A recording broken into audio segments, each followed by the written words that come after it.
الحمد لله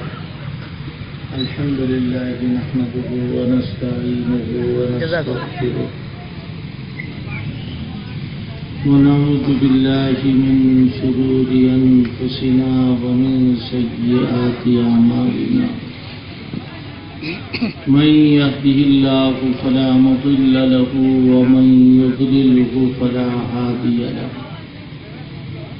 ونشهد أن لا إله إلا الله وحده لا شريك له ونشهد أن سيدنا ومولانا محمدا عبده ورسوله صلى الله تعالى عليه وعلى آله وأصحابه وأزواجه وذرياته وسلم رب اشرح لي صدري ويسر لي أمري واحلل عقدة من لساني يفقهوا قولي أما بعد فأعوذ بالله من الشيطان الرجيم بسم الله الرحمن الرحيم وإذ يمكر بك الذين كفروا ليثبتوك أو يقتلوك أو يخرجوك ويمكرون ويمكر الله والله خير الماكرين. صدر گرامی، حضرات علماء اکرام، بزرگوں، دوستوں اور عزیزوں،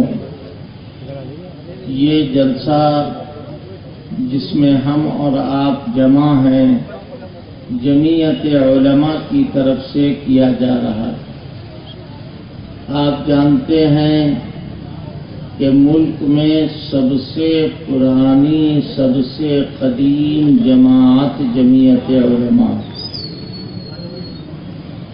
اس کا ایک خاص موضوع ہے معاشرے کی اصلاح، جس سلسلے میں چند باتیں آپ حضرات کی خدمت میں انشاءاللہ عرض کروں.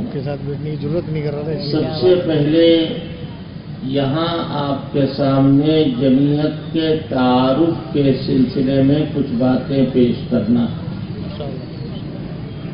آپ جانتے ہیں کہ عام طریقے پر لوگ جب بھی کوئی جماعت سامنے آتی ہے تو اس جماعت کو جانچنے پرکھنے کی کوشش کرتے ہیں. یہ جماعت کیسی ہے، اس کا نسب العین کیا ہے، اس کے مقاصد کیا ہیں، اس کو کون قائم کرنے والا ہے، اس کو کون چلانے والا ہے، کہاں سے پیسہ آتا ہے، کہاں سے روپیہ آتا ہے، کون لوگ اس کو قبول کرتے ہیں، کون کون اس کے ممبر ہیں. یہ تمام باتیں اور اس کے علاوہ بہت ساری باتوں کی تحقیقات شروع ہو جاتی ہیں. میں آپ کے سامنے دو لفظوں میں چند باتیں بتاتا ہوں. سب سے پہلی بات تو یہ ہے کہ جمعیت علماء در حقیقت انتظام خداوندی، اللہ تعالیٰ کا ایک انتظام ہے. اس انتظام کے تحت جماعت قائم ہوئی. لیکن میرا یہ کہہ دینا آپ کے لیے سند نہیں ہے. میں کہہ دوں فلاں چیز انتظام خداوندی ہے، آپ کہہ دیں ہاں بہت اچھی بات ہے، یقیناً نہیں. میں وہ دلیل کے ساتھ آپ کے سامنے بات پیش کرنا چاہتا ہوں. حضور پاک صلی اللہ علیہ وسلم اب سے 1300 سال 1400 سال پہلے مکے میں پیدا ہوئے اور مکے ہی میں آپ نے اپنی نبوت اور رسالت کا اعلان فرمایا. لوگوں سے کہا کہ اے لوگوں، مجھے اللہ نے اپنا پیغمبر بنایا ہے، اللہ کا میں نبی ہوں. میرے پاس اللہ کا فرشتہ آیا تھا اور وہ اللہ کا کلام دے کر واپس چلا گیا. بار بار آتا ہے اور اللہ کا کلام دے کر کے جاتا ہے. مکے والوں نے جب یہ بات سنی تو وہ حیرت میں پڑ گئے کہ یا اللہ یہ کیا معاملہ ہے، ہم لوگ تو دوسرا ذہن رکھتے ہیں اور یہ کہہ رہا ہے کہ ہمارے پاس ایک فرشتہ آیا اور اللہ کا پیغام دے کر چلا گیا۔ یہ کہتے ہیں کہ دیکھو ایک اللہ کے سامنے تمہیں گردن ٹیکنا، تمہیں جو کچھ مانگنا ہو اللہ سے مانگو، جو طلب کرنا ہو اللہ سے طلب کرو، عزت کے چاہنے والوں اللہ کے سامنے سر جھکاؤ، اولاد کے خواہش مندوں اللہ کے سامنے سر جھکاؤ، روزی کے چاہنے والوں اللہ کے سامنے ہاتھ پھیلاؤ۔ یہ تو یہ کہہ رہے ہیں اور ہمارا حال تو دوسرا تھا۔ سارے مکے کے لوگ چند کو چھوڑ کر کے سب مخالف ہو۔ تفصیلات میں جائے بغیر مکے کی 13 سالہ زندگی میں ظلم کی کوئی ایسی قسم نہیں ہے کہ جو وہاں حضور پر اور آپ کے صحابہ پر گزری نہ ہو اور اس راستے سے آپ گزرے نہ ہو۔ صحابہ اکرام پر ایک کے بعد دوسرا ظلم، دوسرے کے بعد تیسرا ظلم ہو رہا۔ حضرت بلال مارے جا رہے ہیں، تفصیلات میں نہ جائیے۔ حضرت خباب دہکتے ہوئے انگاروں پر پڑے ہیں، محمد کی غلامی سے توبہ کرو تو چھوڑ دیں گے، اور ان کا میاں جاؤ اپنا کام کرو، اگر تمہارا جی چاہے تم ہم کو جلا ڈالو، مگر وہ دل نہ جلا سکو گے جس میں عشق بھرا ہوا ہے محمد الرسول اللہ صلی اللہ علیہ وسلم کا۔ حضرت سمیہ الٹی لٹکی ہوئی ہے، ایک پیر ایک اونٹ میں بندھا ہے، ایک پیر ایک اونٹ میں بندھا ہوا، ایک کو ادھر بھگایا جا رہا ہے، دوسرے کو ادھر بھگایا جا رہا ہے، ان کی ٹانگیں چل رہی ہیں اور عورت ذات کی دونوں ٹانگوں کے بیچ میں نیزے مار مار کے ان کو شہید کیا جا رہا۔ یہ حالات مکے میں پیدا ہو رہے ہیں۔ یہاں پر ٹھہر کے ایک بات اور سنو، یہ اسلام کی اصلی تصویر ہے اور پوری دنیا کو میں چیلنج کر رہا ہوں کہ اس کے خلاف کوئی دوسری تصویر آ نہیں سکتی۔ دیکھو یہاں لڑنے کا حکم دیا جا رہا ہے یا کہا جا رہا ہے کفو ایدیکم، اپنے ہاتھوں کو روکے رہو، خبردار بدلہ نہ لینا۔ سمیہ کی ٹانگیں چر رہی ہیں تب بھی بدلہ نہ لینا، خباب دہکتے ہوئے انگاروں پہ پڑے ہیں تب بھی بدلہ نہ لینا، اور بلال کو لوگ سستا سستا کے مار رہے ہیں تب بھی بدلہ نہ لینا، حضور کی گردن میں چادر کا پھندا پڑا ہوا ہے تب بھی بدلہ نہ لینا۔ ہاں یہ اسلام کی صحیح تصویر۔ اسلام امن کا چاہنے والا اور امن کا پیغمبر ہے۔ امن ایمان کے اندر داخل ہے، ہم امن کو لینے کہیں نہیں جا رہے ہیں، ایمان کے اندر امن موجود ہے، اور اسلام کے معنی ہے گردن کا ڈال دینا۔ ساری دنیا میں مسلمانوں کو بدنام کرنے والوں، اسلام کے معنی اور مطلب تمہیں سمجھنا ہوگے۔ اسلام کے معنی گردن ڈال دینا۔ میں اکیلا عربی جاننے والا نہیں، یہ حضرات اکابر علماء اکرام موجود ہیں، آپ ان سے پوچھئے۔ سلم اس کے معنی ڈال دینا اپنے آپ کو، اسلام گردن ڈال دینے کو کہتے ہیں، اور اسی لیے دن میں 5 وقت نماز پڑھی جاتی ہے، اور ہر نماز میں، ہر نماز کی ہر رکعت میں 2 سجدے ہوتے ہیں۔ سجدوں میں گردن کو زمین پر جھکایا جاتا ہے اور زمین پر ڈالا جاتا ہے، سب سے اعلیٰ چیز کو سب سے ادنا چیز پر گرا دیا جاتا ہے، اس کا نام ہے سجدہ۔ ہاتھ بندھے ہوئے ہیں، نگاہ سجدے کے نشان پر ہے جہاں سجدہ کرنا ہے۔ یہ ہے نماز کا طریقہ۔ نماز پڑھنے والے کسی کا کنچا لوٹیں گے، نماز پڑھنے والے کسی کو بے خطا ماریں گے۔ قرآن جہاں سے نماز ہمیں ملی ہے وہ کہہ رہا ہے کہ اگر کوئی آدمی بے خطا بے قصور تمہاری تلوار سے تمہارے ذریعے سے مارا گیا تو سمجھ لو تم نے پوری دنیا کو قتل کر دیا، تمام انسانوں کو قتل کر دیا۔ ومن قتل نفسا بغیر نفس او فساد فی الارض فکانما قتل الناس جميعا، تم نے سارے لوگوں کو مار ڈالا۔ آج اگر کہیں پر دھول بھی اڑ رہی ہوگی لو کا زمانہ، لو چل رہی ہوگی اور ہوا تیز ہو جائے گی، کہا جائے گا یہ مسلمانوں کی دہشت گردی ہے، نہ تم مسلمانوں کو جانتے ہو نہ تم دہشت گردی کو جانتے ہو۔ یاد رکھو، قرآن کا پڑھنے والا دہشت گردی کی دال کو نہیں جانتا۔ قرآن پڑھنے والا کسی کا گھر اجاڑنا تو درکنار، اگر وہ گھر نہیں بسائے گا تو اس نے اسلام کا ایک اہم معاملہ نظر انداز کر دیا۔ مسئلہ سنیں گے آپ؟ ہم رہتے ہیں، آپ رہتے ہیں، آپ کے پڑوس میں کوئی مسلمان نہیں رہتا ہے، غیر مسلم رہتا ہے اور وہ بوڑھا ہے، اس کی بیوی بوڑھی ہے، آپ روزانہ قرآن کی تلاوت کرتے ہیں مغرب کے بعد، اور مغرب کے بعد کچھ نفلیں اپنے گھر پر پڑھتے ہیں۔ اسلام کیا کہہ رہا ہے؟ دیکھو آج اس بوڑھے اور بڑھیا کے پاس کوئی نہیں ہے، دوا لانے والا دونوں بیمار ہیں، کھانے کا کوئی انتظام نہیں، میں فتویٰ دے رہا ہوں وہ مسلمان جو پڑوسی ہے وہ اپنی تلاوت کو چھوڑ دے، نفلوں کو چھوڑ دے اور اپنے اس غیر مسلم بھائی کی مدد کرے اور اس کے کھانے کا انتظام کرے، اس کی دوا کا انتظام کرے، اس لیے کہ غیر مسلم ہو یا مسلمان، پڑوسی کا حق اسلام میں قائم کیا گیا۔ آج جس کا جو جی چاہے چلو ایک نشانہ ہے اور نشانہ لگاتے رہو۔ مکے کی 13 سالہ زندگی میں دنیا کی کوئی طاقت ثابت نہیں کر سکتی کہ حضور نے یا حضور کے صحابہ نے کسی کو مارا ہو، کسی کو قتل کیا۔ اور ایسی سخت زندگی کہ حضور کی جان کے دشمن، صحابہ کی جان کے دشمن، حالات ایسے پیدا ہو گئے تھے کہ راتوں رات مکہ چھوڑنا پڑا حضور اللہ کے حکم سے۔ یہ ایسی بات تو میں نہیں سب لوگ جانتے، مکہ راتوں رات چھوڑنا پڑا۔ ایک صدیق اکبر ساتھی ہیں، باقی سب گھر بار چھوڑ کر کے چلو، یہاں بہت مارے جا رہے ہیں، یہاں بہت خون بہایا جا رہا ہے، یہاں روز ستائے جا رہے ہیں۔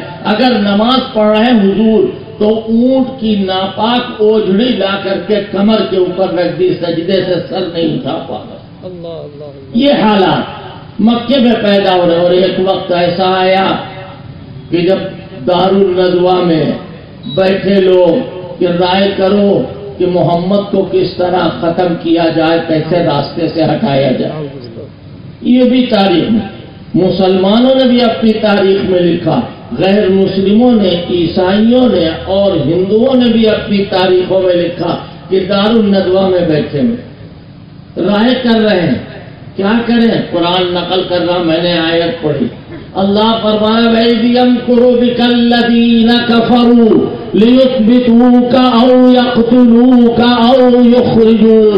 وہ وقت یاد کرنے کے لائق ہے جب لوگ بیٹھے ہوئے رائے کر رہے ہیں، کوئی کہتا ہے ان کو قتل کر دو، کوئی کہتا ہے ان کو جلا وطن کر دو، کوئی کہتا ہے ان کو قید کر دو، جتنے منہ اتنی باتیں۔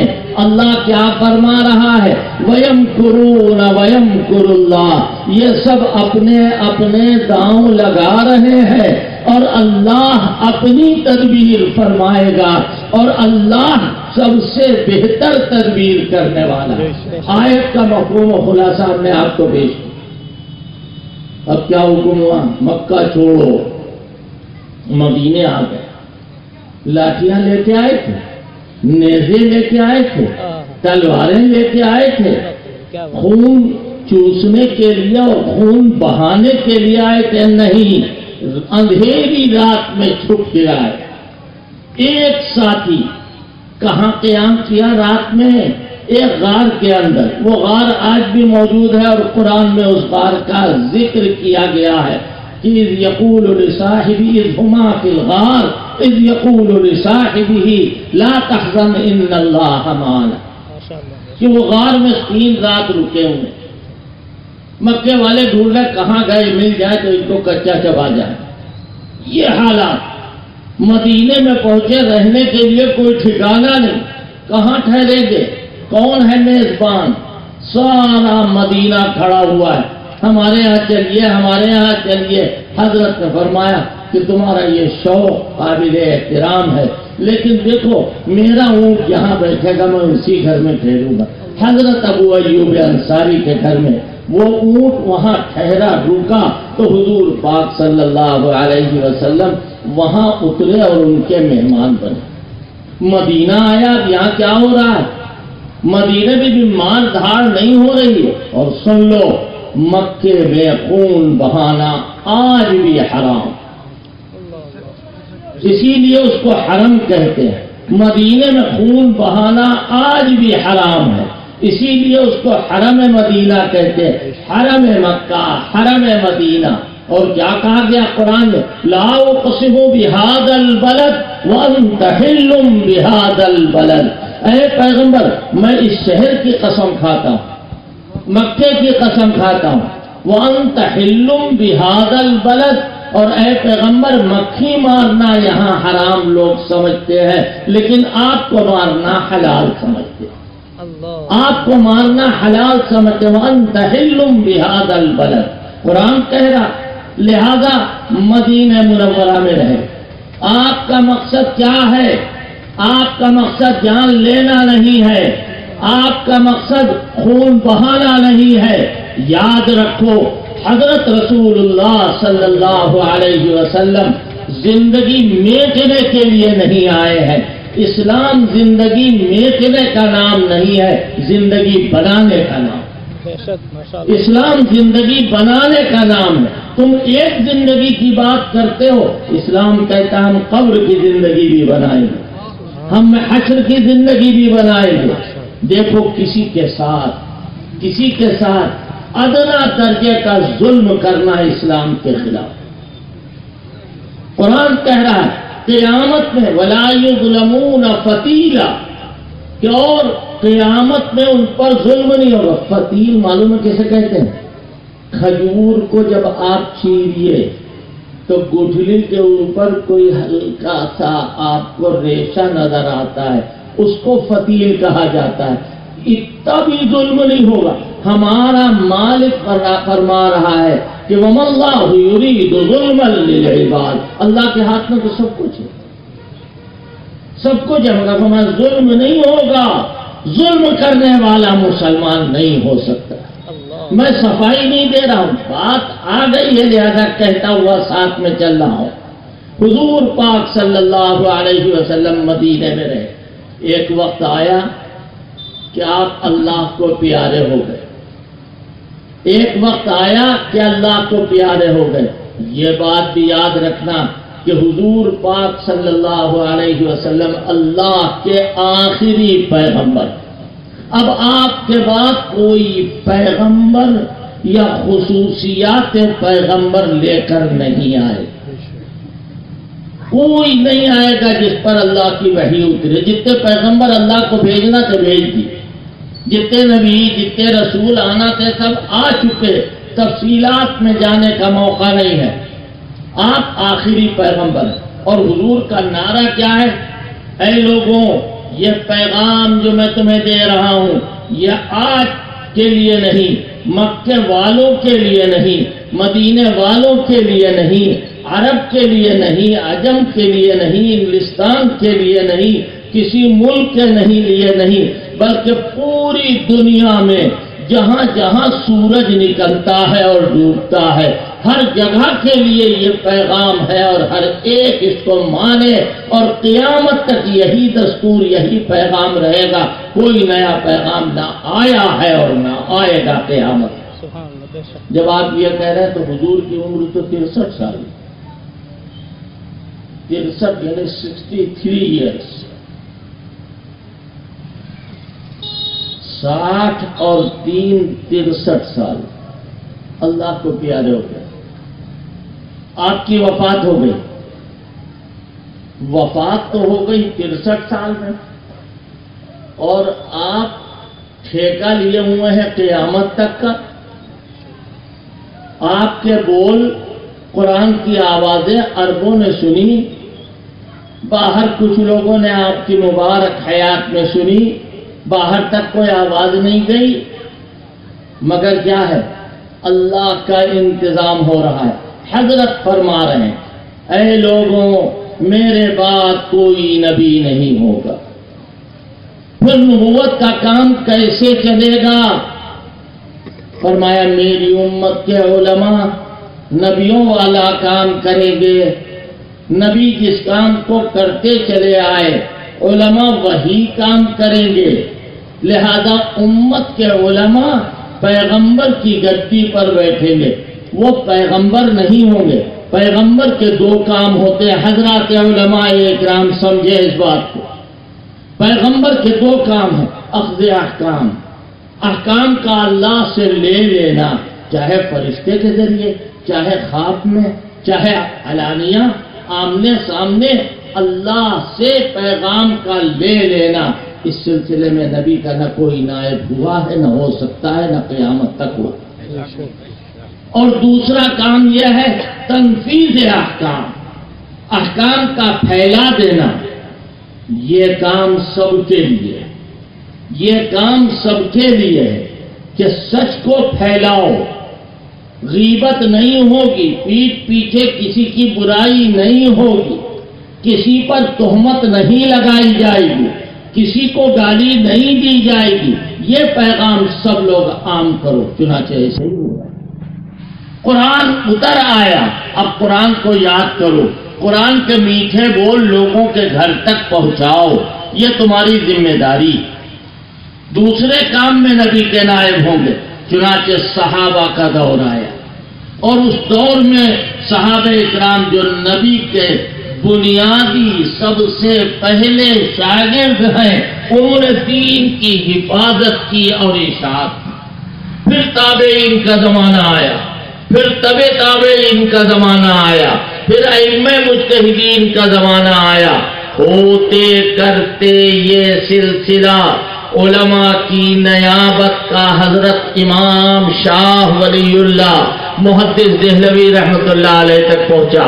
حضرت مولانا قاسم نانوتوی شیخ الہند مجاہد آزادی اور معمار حریت مولانا محمود الحسن صاحب دیوبندی رحمۃ اللہ علیہ، جنہوں نے موتی لال نہرو کے شانہ پکڑ کے اپنے قریب بلایا، جنہوں نے گاندھی جی کو اپنے کلیجے سے لگایا، جنہوں نے جواہر لال نہرو کو کرسی پر بٹھایا، کون؟ شیخ الہند رحمۃ اللہ علیہ، ان تک یہ بات پہنچی اور یہ علماء کی نیابت کرتے ہوئے آئے۔ یہ وہ حقائق ہیں کہ تاریخ میں لکھے ہوئے ہیں، جس کا جی چاہے دیکھیں۔ حضرت امام شاہ ولی اللہ کی اولاد میں حضرت شاہ عبدالعزیز محدث دہلوی رحمۃ اللہ علیہ، انہوں نے دیکھا کہ انگریز ایک خونی کھیل کھیل رہا ہے، انسانیت کو کی سرکوبی کر رہا ہے، مسلمانوں کو نہیں بلکہ ہندوستانیوں کو ستا رہا ہے۔ اس موقع پر انگریزوں کے خلاف کھڑے ہونے والے افراد سب اسی جھنڈے کے نیچے کھڑے۔ یہی جھنڈا ہے کہ جس کو ہاتھ میں لے کے چاہے وہ محمود الحسن ہو، چاہے وہ حفظ الرحمان ہو، چاہے وہ حسین احمد مدنی ہو رحمہم اللہ، یہ سارے اکابر رات میں چٹائیوں پر بیٹھ کے آنسو بہا رہے ہیں اور دن میں دارالحدیث میں درس دے رہے ہیں اور جہاد آزادی لڑ رہے ہیں، آزادی کی لڑائی لڑ رہے ہیں۔ کیا جو لوگ اپنے خون پسینے سے ہندوستان کو نئی زندگی دینے والے ہیں، ان کی اولاد کیا کسی کا گھر اجاڑے گی؟ میرے سے بات ہو رہی تھی کچھ اخبار والوں سے، کہہ رہا مسلمان، میں نے کہا مسلمان کا نام مت لیجیے، اگر کہیں فساد ہوتا یہ نہ کہو کہ مسلمان مارے گئے، یہ کیوں نہیں کہتے ہو کہ ہندوستانی مارے گئے؟ اگر کسی ہندو کو کوئی تکلیف پہنچتی ہے یہ نہ کہو ہندو کو تکلیف پہنچی، یہ کہو کہ ہندوستانی کو تکلیف پہنچی۔ کیوں؟ آج ہمارے اکابر نے ایسی سطح قائم کی ہے اور ایسی ڈگر قائم کی ہے کہ جس پر چلنے کے بعد مذہب اپنی اپنی جگہ ہندوستان میں، نہ تم ہمارے مذہب میں زبردستی آ سکتے ہو، نہ ہم تمہارے مذہب میں زبردستی جا سکتے ہیں۔ جو تمہارا دین دھرم ہے تم اس پر قائم رہو، جو ہمارا مذہب ہے ہم اس پر چلتے رہیں۔ کیا اتحاد نہیں قائم ہو سکتا ہے؟ ہم نہیں جانتے کیا ہندوستان میں رہنے والے صاحب آپ تو ودیشی ہیں، پاگل پن کی باتیں کرتے ہو، گائے بھینس بیل گدھے سے اگر بات کرنا ہے تو پاگل پن کی بات کرو، انسان سے ایسی باتیں نہیں کی جاتی ہیں۔ اگر تم ہم کو ہندوستانی نہیں کہو گے، تمہارے کہنے سے ہم ہندوستانی نہیں رہے۔ یاد رکھو ہم ہندوستانی ہیں اور اتنے ہی مضبوط ہندوستانی ہیں جتنے مضبوط تم اپنے آپ کو کرو۔ کیا وہ وقت بھول گئے کہ گاندھی جی بیرسٹر تھے، لندن میں گلوسٹر میں رہتے تھے؟ مجھے معلوم ہے، میں ان کے گھر بھی جا چکا ہوں جہاں وہ رہتے تھے، اور وہاں سے کس نے بلایا ان کو؟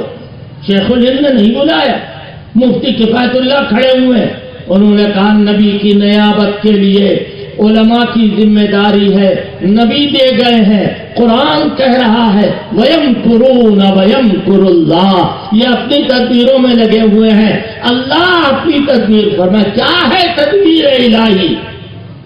علمی پیاس کو بجھانے کے لیے قاسم نانوتوی، محمود الحسن اور شیخ الاسلام مولانا حسین احمد مدنی اور ان کے سب ساتھیوں کو کھڑا کیا کہ تم یہاں نبی کا علم بتاؤ، نبی کا عمل بتاؤ، نبی کا تقوی بتاؤ، نبی کی زندگی بتاؤ، دارالعلوم دیوبند قائم۔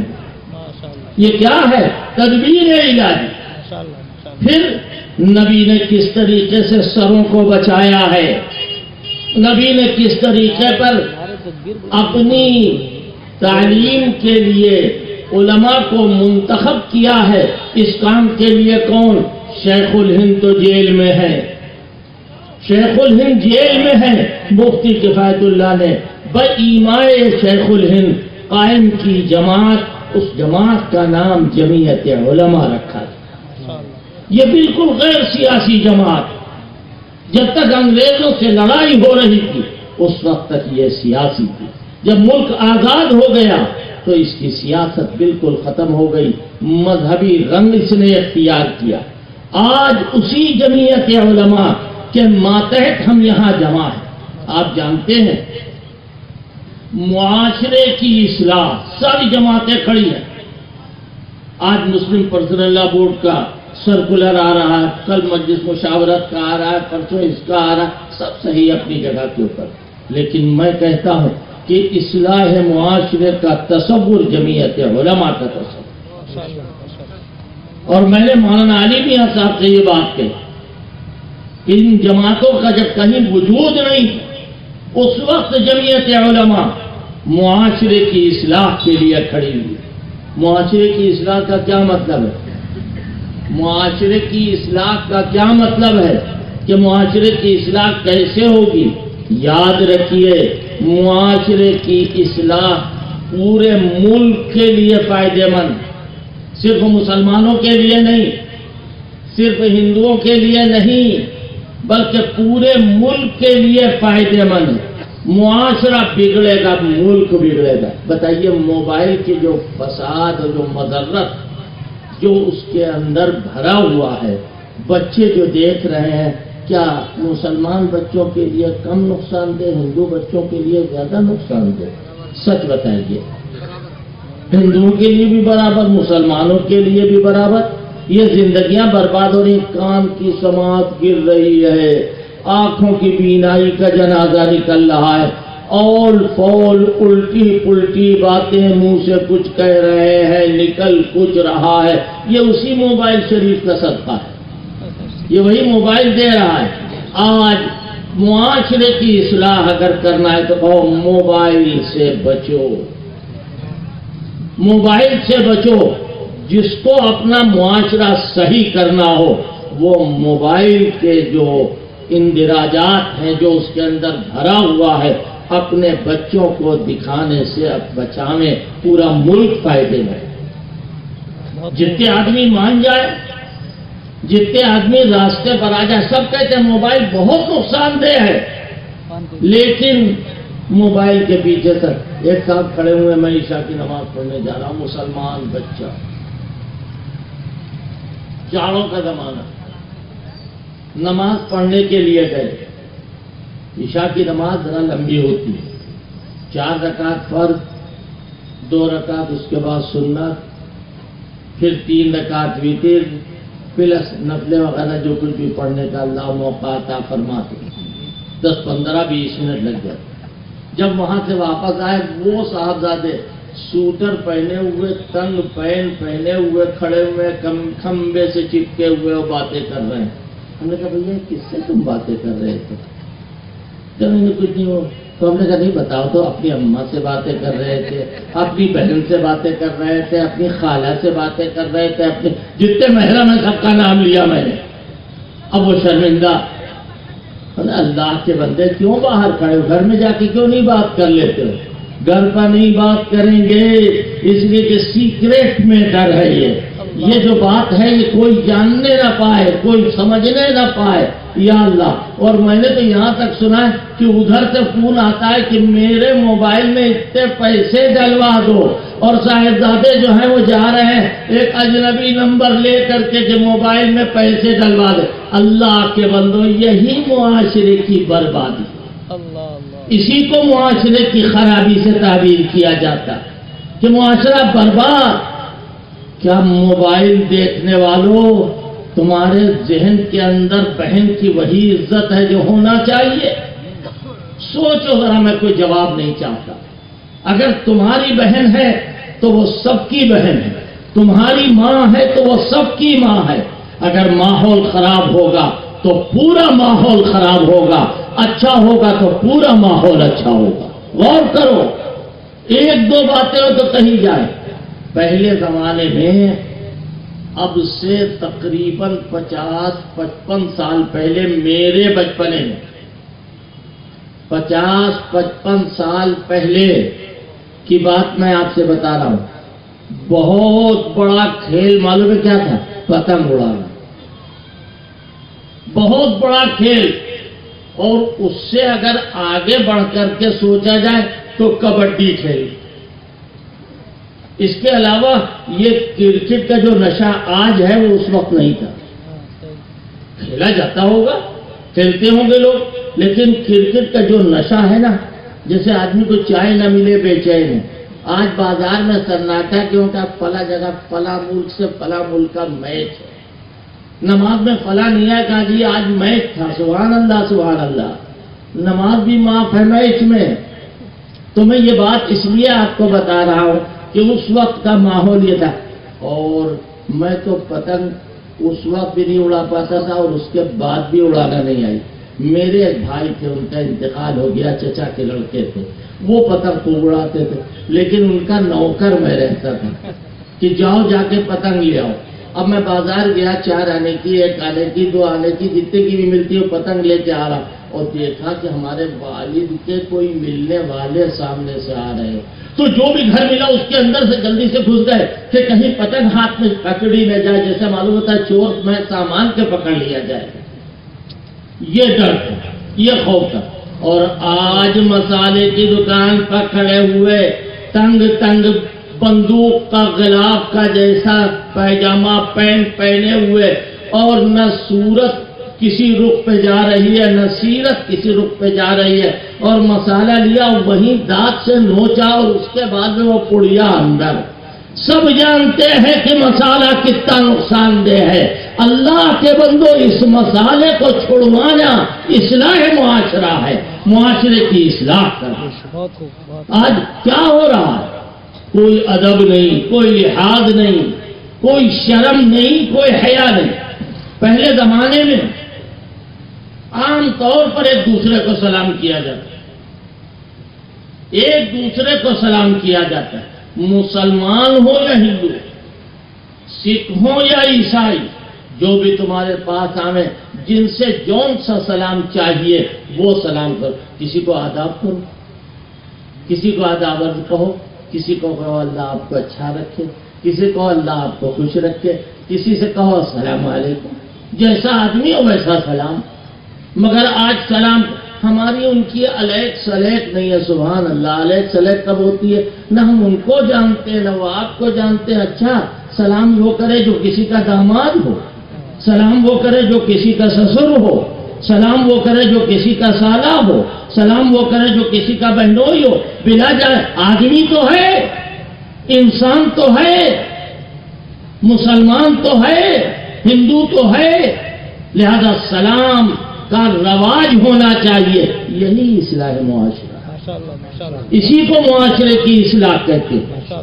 دیکھو، مذہب پر مضبوطی کے ساتھ قائم رہو اور کسی سے بیر رکھنے کا سسٹم اور سوال مٹا دو. کسی پر الزام، پتا ہے آپ کو، آج ہمارے ہاں عورتیں مردوں سے زیادہ اور مرد عورتوں سے زیادہ، یا الہی، عورتیں مردوں سے آگے بڑھی ہوئی ہیں. کھانا کھانے کے بعد 4-5 گھر ایک میں ہیں، رات لمبی شروع ہونے والی ہے، پاندان کھلا ہوا ہے، نہیں پاندان کھلا ہوا ہے، بچیاں چائے بنا کے لا رہی ہیں، اور اس وقت ساس بھی بیٹھی ہے، لڑکی بھی بیٹھی ہے اگر آئی ہوئی ہے، اور بہویں بھی بیٹھی ہوئی ہیں، اور چچا کی لڑکی، چچا داد بہو سب بیٹھی ہوئی ہیں، اور وہ وقت الغیبت ہے. عورتوں کے یہاں اس طرح چل رہا ہے، برابر مسلسل تسلسل کے ساتھ.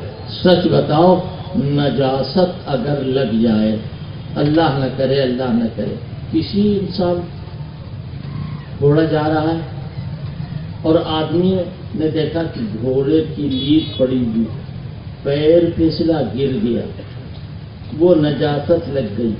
کون شریف آدمی ہے جس کا دل برا نہیں ہوگا یا نہیں ہوگا؟ جب تک اس کے اثرات ختم نہ ہو جائیں اس وقت تک اس کا دل اچھا نہیں ہو سکتا. اثرات پھر بھی باقی رہنے کا ہمیں جی بتلا رہا، اس وقت ہم کھانا نہیں کھائیں گے، کیوں؟ اس نجاست کے اوپر ہمارا ہاتھ بھی لگ گیا، اس کی کڑھن میں کھانا بھی نہیں کھائیں گے. ہوتا ہے یا نہیں ہوتا؟ سچ بتاؤ، اپنے مرے ہوئے بھائی کا تم نے گوشت کھایا ہے اور تمہارا دل برا نہیں ہو رہا؟ کیسا ہو گیا ہے دل؟ غیبت کرنے والا، قرآن میں لکھا ہے، جو غیبت کر رہا ہے، ایحب احدکم ان یاکل لحم اخیہ میتا فکرہتموہ. کیا لوگوں، کیا تم پسند کرتے ہو؟ کیا تم پسند کرتے ہو اس بات کو کہ تمہارے مرے ہوئے بھائی کا سڑا ہوا گوشت پڑا ہوا ہے اور تم اٹھا کے اسے کھا رہے ہیں؟ لوگ کہتے ہیں کہ غیبت کا مطلب برائی کرنا. اصلی بات بتانا جی، ایک آدمی چلتا ہے پیر سے لنگڑاتا ہے، اگر اس سے آپ کہیے کہ آپ کے پیر میں تکلیف ہے، وہ برا نہیں مانے گا. اور اگر اس سے آپ کہیے جناب آپ لنگڑے ہیں، برا مانے گا نہیں مانے گا؟ کیا یہ حقیقت نہیں ہے؟ اسی لنگڑے پن کا ذکر اس کے پیٹھ پیچھے کہیے، یہی غیبت ہو جائے. جو آپ حقیقت بیان کریں، حقیقت بیانی کا نام غیبت ہے. اور اگر کوئی آدمی لنگڑا نہ ہو اور اسے لنگڑا کہا جائے تو یہ غیبت نہیں، اس کو بہتان کہتے ہیں، اس کو بہتان کہتے ہیں. لہذا ان تمام باتوں سے کم مسلمانوں کو تو دور رہنا چاہیے. کبھی دیکھو کسی کی غیبت نہ کرنا، پیٹھ پیچھے کسی کی برائی نہ کرنا. جو عیب دیکھنا سلیقے سے، شرافت کے ساتھ اس پر خبردار کر دینا. یہ بھی نہیں کہ ایک آدمی شراب پی رہا ہے، آپ اس سے شراب کو چھڑوانا چاہتے، چاہ بھلے آدمی بیٹھے، میاں آپ شراب پی رہے تھے، لیکن آپ بڑے سڑے ہوئے آدمی ہیں. یہی طریقہ ہوتا ہے بات کرنے کا. آپ اس کو الگ لے جائیں گے، الگ لے جا کر کے کیا اچھا لگے گا اگر تم کبھی گر پڑو، نالی میں تمہارا سر ہو اور تمہارے اوپر غلاظت آ رہی، تم تو نشے میں ہوگے، تمہیں کچھ نہیں پتا ہوگا. لہذا ایسی چیز سے دور رہو، ایسی چیز سے بچو. یہ طریقہ کیا ہے؟ بری باتوں سے لوگوں کو دور رکھنے کے لیے محنت کرنا. ایک پوری کمپنی آئی میرے پاس، خیریت کیا بات ہے، بغیر اطلاع کے ایک نوجوان، کچھ اس میں زیادہ عمر کے اور زیادہ تر کل لگے صاحب آپ سے کچھ بات کرنا، خیریت کیا بات کرنا. کہا تھا یو پی سرکار پر ہم دباؤ ڈالنا چاہتے ہیں کہ وہ شراب کی بندی کا اعلان کرتے. میں نے کہا کہ اچھا تو پھر آپ نے کیا قدم اٹھایا؟ چلے ہم چاہتے ہیں کہ فلاں تاریخ کو ایک میمورنڈم پیش کیا جائے اور آپ بھی ساتھ میں چلیں۔ میں نے کہا یہ بتائیے یہ خیال آپ کے دل میں کب سے پیدا ہوا؟ کہنے لگے کہ ابھی 2-4 دن پہلے ہم لوگوں نے میٹنگ کی ہے۔ تو ہم نے کہا آپ نے 2-4 دن پہلے شراب کی مضرت سے آپ واقف ہیں یا بہت دنوں سے؟ کہے بہت دنوں سے واقف۔ ہم نے کہا بھی یو پی میں شراب پی جاتی ہے اس کی اطلاع آپ کو تھی؟ کہا ہاں تھی۔ تو ہم نے کہا اب کیوں کر رہے ہیں آپ؟ اب تو الیکشن میں چند دن باقی رہ گئے، چند مہینے کے بعد 2016 میں 16 چل رہا ہے، 17 میں الیکشن ہے۔ اب آپ اس وقت آپ کے دل میں یہ تڑپ اور یہ للک کیسے پیدا ہوئی کہ شراب کی بندی کا اعلان کروایا جائے؟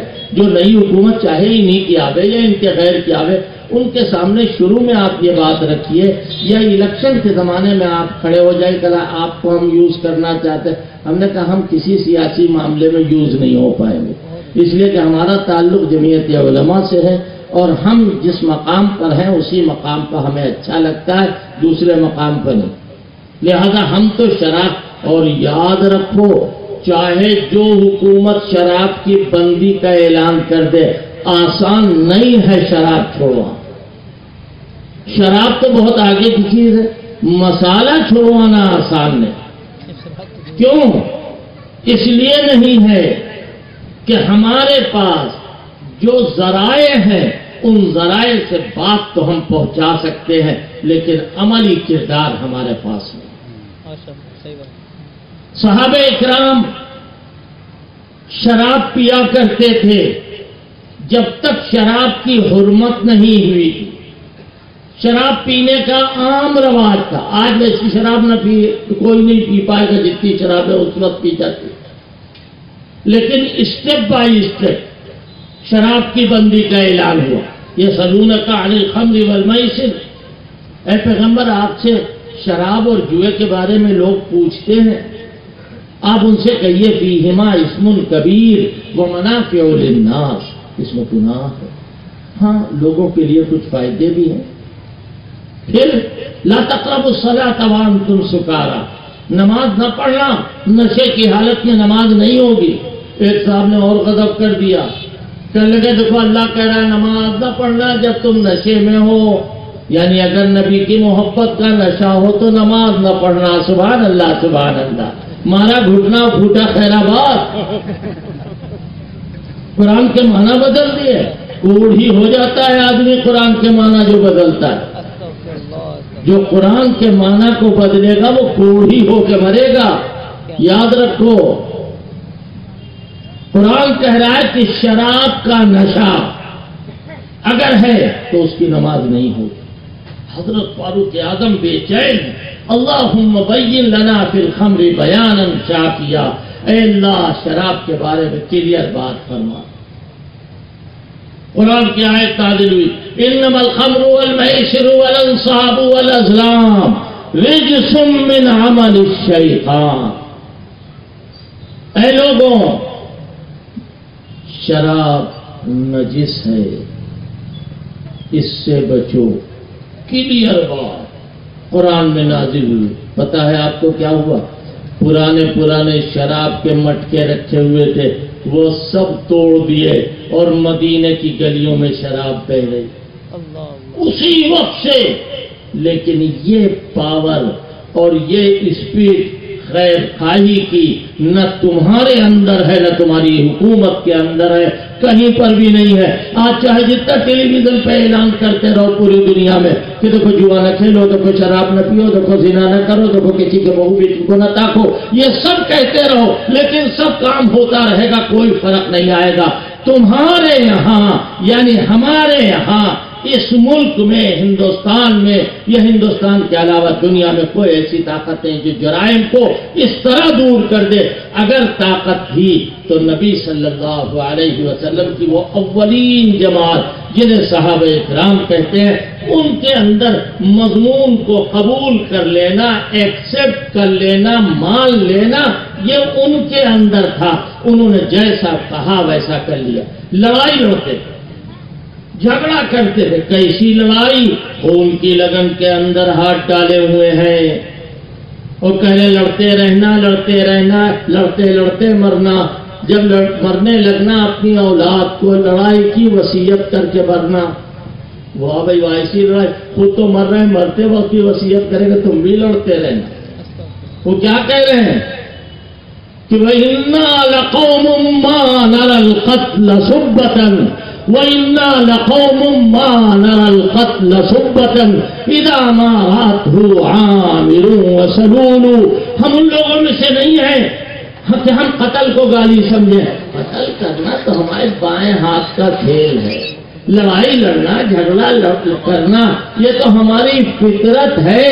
ہم خوب لڑیں گے، خوب لڑیں گے. اور سن لو کہ ہم ان لوگوں میں سے ہیں کہ ہم لڑائی کو عیب جانتے ہی نہیں. ایک صاحب اور ایک بات کہہ رہے ہیں، عجیب و غریب زمانے جاہلیت کا یہ عنوان ہے، اور وہ کیا کہہ رہے ہیں؟ فَنَكَّبَ عَنْهُمُ دِرْءَ الْأَعَادِي فَنَكَّبَ عَنْهُمُ دِرْءَ الْأَعَادِي وَدَاوَوْا بِالْجُنُونِ مِنَ الْجُنُونِ. کہ دیکھو ہمارا حال کیا ہے، ہم نے اپنے دشمنوں کے حملے کو روکا ہے، دفع کیا ہے، اور ہم جنون کا علاج جنون سے کرتے ہیں. یہ کیا کہہ رہے ہیں پتا ہے؟ اگر ایک آدمی کوئی پاگل ہے تو محلے میں ڈھونڈو کہ اس سے بڑا کوئی پاگل ملے، کاہے کے لیے اس کا علاج کرے. قرآن کیا کہہ رہا ہے؟ ادفع باللتی ہی احسن فإذا الذي بينك وبينه عداوة كأنه ولي حميم. کہ دیکھو اگر تم کوئی آدمی سے بات منوانا چاہتے ہو اور اپنے قابو میں کرنا چاہتے ہو اور اس کی اصلاح چاہتے ہو تو یاد رکھو اینٹ کا جواب پتھر سے دینے والا بزدل ہے. اینٹ کا جواب جو پتھر سے دے رہا وہ بزدل ہے. اینٹ کا جواب پھولوں کی تھال سے دینا یہ ہے دل والے کی علامت. کوئی ہے ایسا جو مار کھانے کے بعد تحفے دے؟ ہے کوئی ایسا جو گالیاں سن کے دعائیں دے؟ ہے کوئی ایسا جو اپنے اوپر کوڑا پھینکنے والی کا سامان اٹھا کے سر کے اوپر لے جائے؟ اگر دنیا میں کسی نے دیکھا ہو تو دو چار نام بتا دو. اگر کوئی ہے تو محمد عربی صلی اللہ علیہ وسلم یا ان کے صحابہ کرام. بات آج کیا چل رہی؟ معاشرہ صالح ہونا چاہیے، معاشرہ اچھا ہونا چاہیے. جی دیکھیے صاحب کیا بتائیں، کسی سے تذکرہ نہ کریے تاکہ بات نہ پھیلے.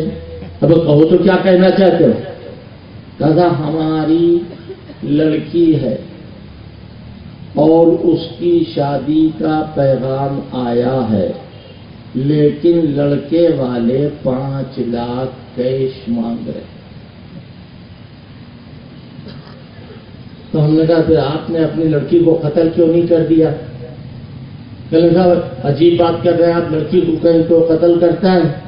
انہوں نے اسی کے ساتھ سے تو آپ سے 5 لاکھ مانگے تھے. کہاں ہیں وہ لوگ؟ کب بلا جگہ ہے، نے ہماری بات کرائیے ان سے. ہر بات ہوئی تو ہم نے کہا آپ کاہے کے لیے 5 لاکھ مانگ رہے ہیں؟ بتایا کہ لڑکا اتنا پڑھا ہوا ہے. تو ہم نے کہا ہم تو نہیں سمجھتے، ہم تو سمجھتے ہیں لڑکے کے کینسر ہے یا ٹی بی ہے یا اور کوئی ایسی مہلک بیماری ہے کہ جس کی وجہ سے وہ لنجا ہے، اپاہج ہے، اس لیے آپ 5 لاکھ مانگ رہے ہیں کہ زندگی گزر جائے. اللہ کے بندو شرم نہیں آتی؟ تم لڑکے والے ہو، لڑکی کے سامنے اس طرح ہاتھ پھیلا رہے ہو. لڑکی کا مرتبہ نیچے ہے اور مرد کا مرتبہ اوپر ہے. لڑکی والے لڑکے والوں سے دبے کا نہیں، لڑکی والوں کے سامنے ہاتھ کون پھیلا رہا ہے؟ جو پرسوں ضلع مجسٹریٹ بنے گا، ICS کیا انہوں نے، PCS کیا، جو بڑے بڑے افسر بنیں گے وہ لڑکی والوں کے سامنے ہاتھ پھیلا رہے ہیں. اللہ اکبر. جب تک معاشرے کے اندر یہ ناسور اور زہر رہے گا کبھی معاشرہ درست نہیں ہوگا. نتیجہ کیا ہوتا ہے معلوم ہے؟ میڈم اٹھی بند سمجھ کے. کیوں؟ شوہر کو ان کے باپ نے 5 لاکھ 10 لاکھ کا خریدا ہے. وہ تیار ہوئی، انہوں نے اپنا ایک پرس اپنے ہاتھ میں رکھا، کہا بچے ہیں؟ شوہر صاحب بیٹھے ہوئے جواب دے رہے کہ جی ہیں. کہا دیکھو ان کا خیال رکھنا، دوپہر کا کھانا بھی پکا لینا. جیسے معلوم ہوتا خانسامہ شوہر نہ ہو گیا، غلام ہو گیا، باورچی ہے. اور وہ چلی گئی شاپنگ کرنے کے لیے، اللہ جانے کہاں کہاں گھوم گھام کے آئیں. اور جب گھر کے اندر داخل ہوئی تو غصے سے ایک دم بھڑک رہی ہیں. کھانا تیار؟ جی تیار. 5 لاکھ روپیہ دیا، 10 لاکھ روپیہ دیا.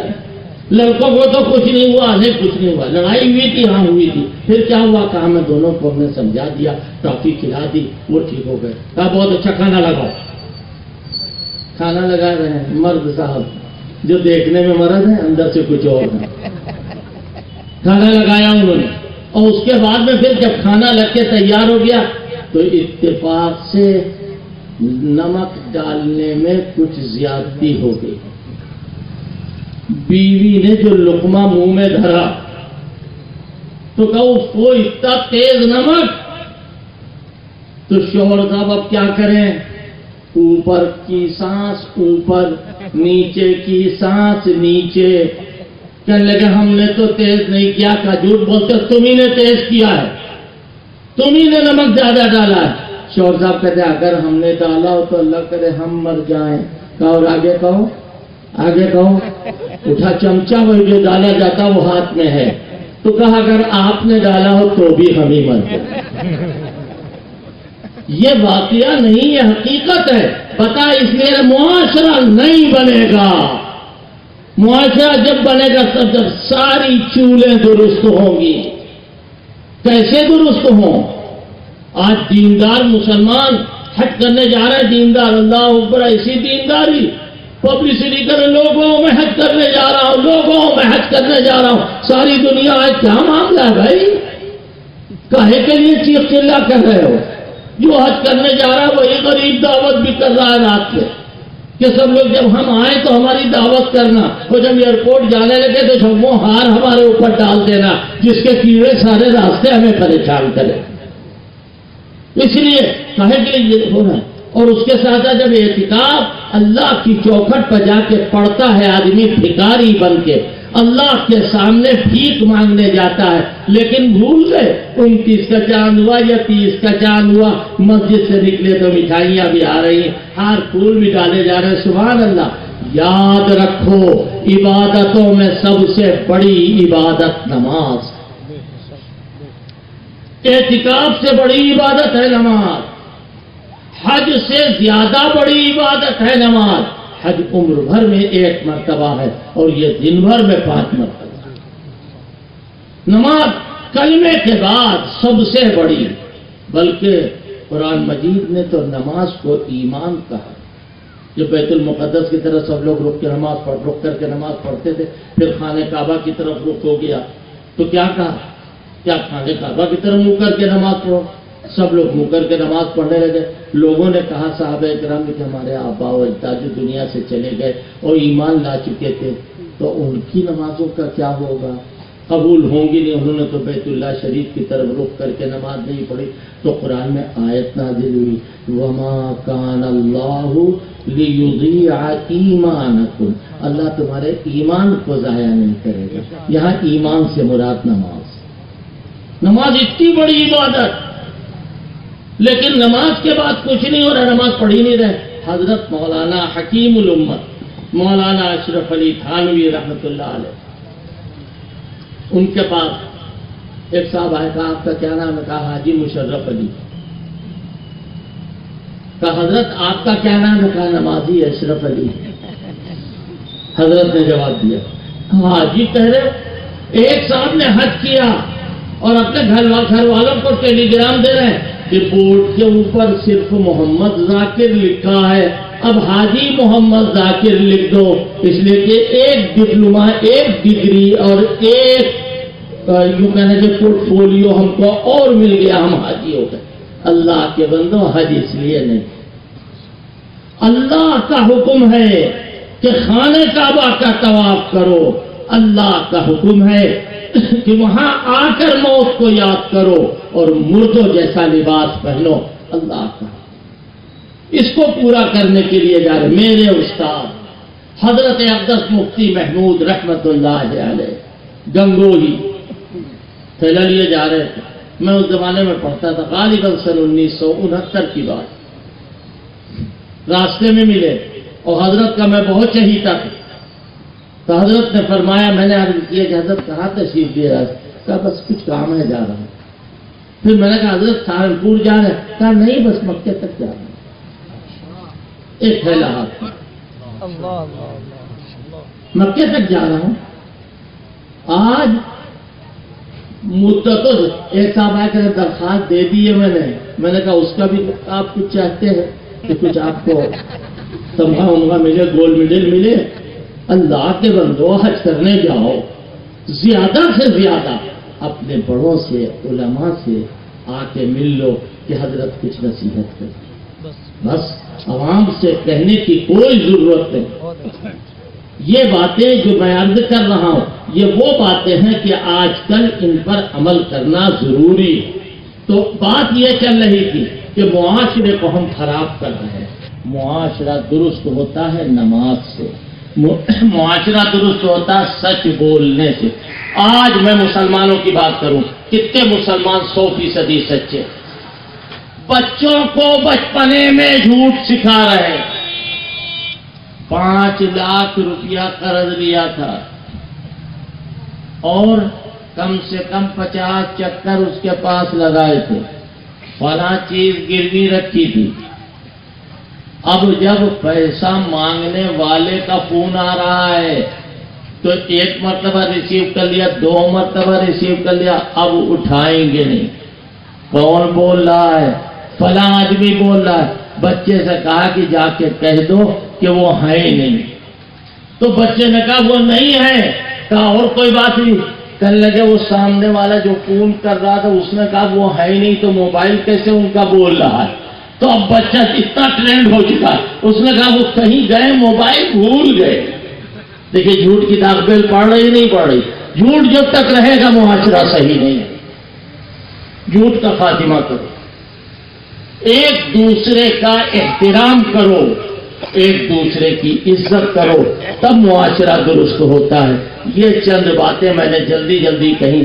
مولانا نصیب الدین صاحب سے میں نے کہا اور اپنے جو دوسرے بھائی ہیں ان سے کہا کہ بھائی میں زیادہ دیر بیان نہیں کروں گا، تھوڑی دیر بیان کروں گا، لیکن بات لمبی ہو گئی اور زیادہ بیان ہو گیا.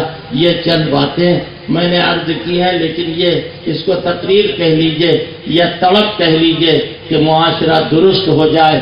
یہ آپ کا بھی مقصد ہے، ہمارا بھی مقصد ہے. جمعیت علماء کا مستقل یہ ایک پروگرام ہے جو الحمدللہ چل رہا. یہ نہیں 100% فائدہ نہیں، کم سے کم کچھ فیصدی فائدہ. ہمارے جتنے بھائی یہاں بیٹھے ہوئے سب جانتے ہیں کہ ہماری نیت جو ہے وہ اس وقت کسی پر تنقید کرنا، کسی کو برا کہنا، کسی پر تبصرہ کرنے کی نہیں ہے، بلکہ ہم چاہتے ہیں کہ ہمارا معاشرہ، ہماری تہذیب، ہمارا کلچر، ہمارا پریوار، ہمارا خاندان صحیح ہو جائے اور اچھی اچھی باتیں کرنے والے لوگ رہیں. اور جو غلط فہمیاں برادران وطن کے دلوں میں پیدا کرائی گئی ہیں وہ ہم کو دیکھ کر کے غلط فہمیاں دور ہوں کہ ہم کیا ہیں کیا نہیں ہیں، ہمارے مدرسوں میں کیا ہوتا ہے، ہماری جماعتیں کیا کام کر رہی ہیں، ہمارے مراکز میں کیا کیا ہو رہا ہے. آؤ قریب آؤ، دیکھو، ہم ریسپیکٹ کرتے عزت کریں گے تمہاری. تم ہمارے یہاں آؤ، بیٹھو، ہم کو اندر سے جھانکو، دیکھو کہ ہم کیا کر رہے ہیں، تو ہماری بات کچھ کارآمد ہوگی. اور اگر نہیں تو اللہ ہماری اور آپ کی اصلاح فرمائے. وآخر دعوانا الحمدللہ.